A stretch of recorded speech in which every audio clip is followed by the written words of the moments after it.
let me tell you something. I'm going to cut to the chase real quick on this.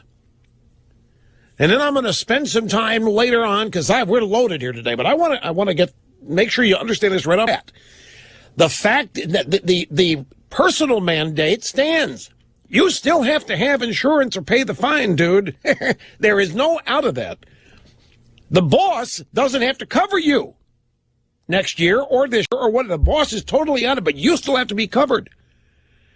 Now, one of the reasons for the employer mandate, and I don't think this is ever going to work because I don't think they've got the computer system that can handle it.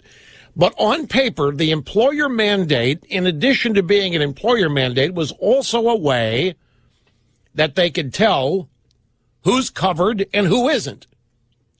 So that if somebody walked into an exchange and tried to get insurance and already had it at work, they'd be, no, sorry, you don't get it here because you already got it, and turned away.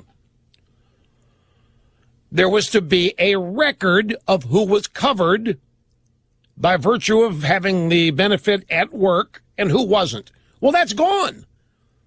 There's no way to verify who has insurance now. So on Friday, the regime said you could walk into an exchange and simply say you're eligible, and they have to take you.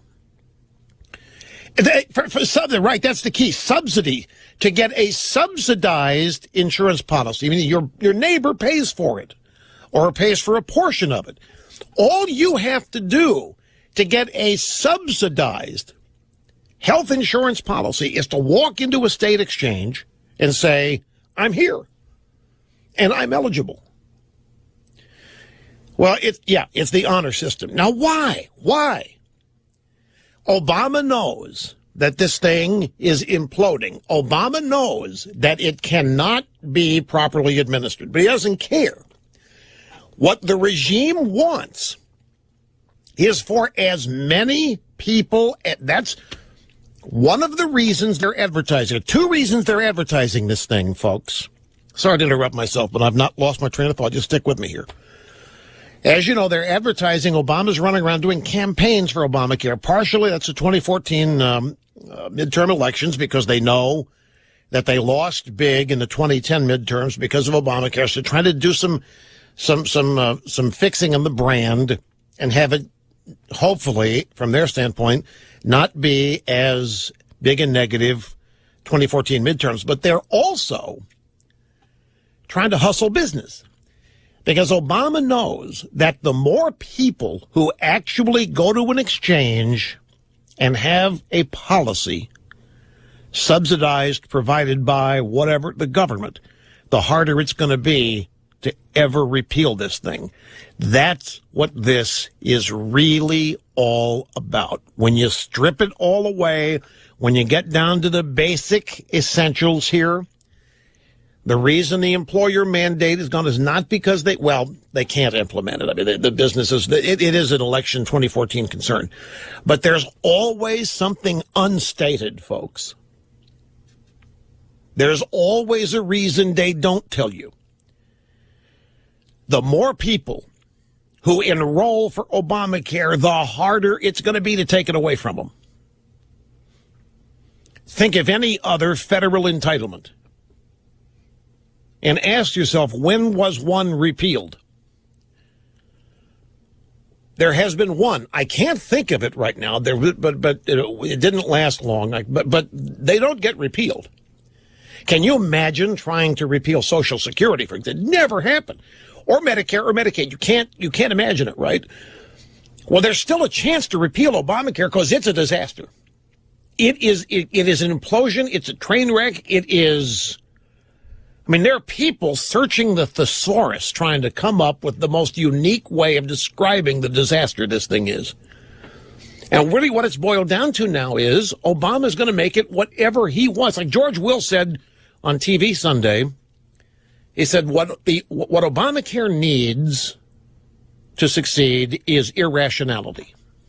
People must behave irrationally for this thing to work. Meaning, for example, let's look at the requirement that a business is subject to Obamacare with 50 employees. All a business has to do is add 49 and convert most of them to part-time, and a business is exempt. A business would be irrational not to do that. If a business has two options, qualify and pay through the nose and lose your profit, or change policy to escape the mandates of the coverage and the policy and the law,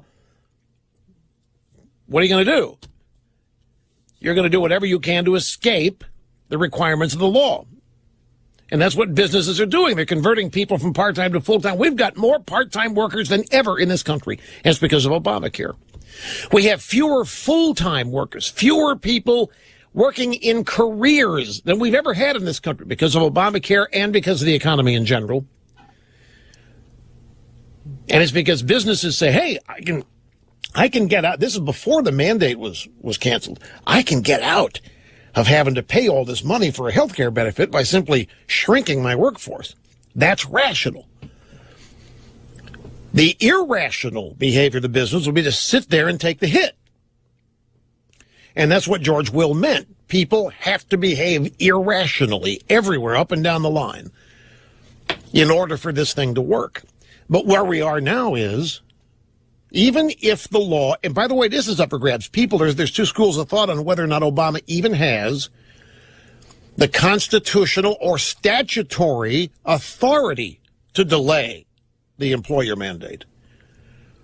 That's how confusing this is. We have a 2,200-page bill, and experts exist on both sides. Oh, yeah, Obama, he can cancel that mandate for a year. Other people say, no, he can't just arbitrarily do it without Congress agreeing. It doesn't matter. He did it, and nobody's stopping him. So Obamacare is whatever he wants it to be from day to day, hour to hour. It is an absolute train wreck. It isn't going to work, and that's the whole point. All its purpose is to grow government, to siphon 1/6 of the economy out of the private sector and to the government.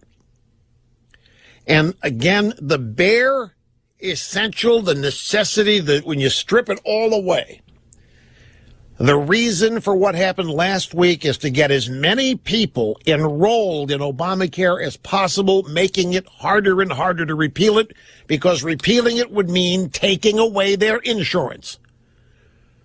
And that's why Obama's out there selling this thing like it's a campaign issue. That and the 2014 midterms.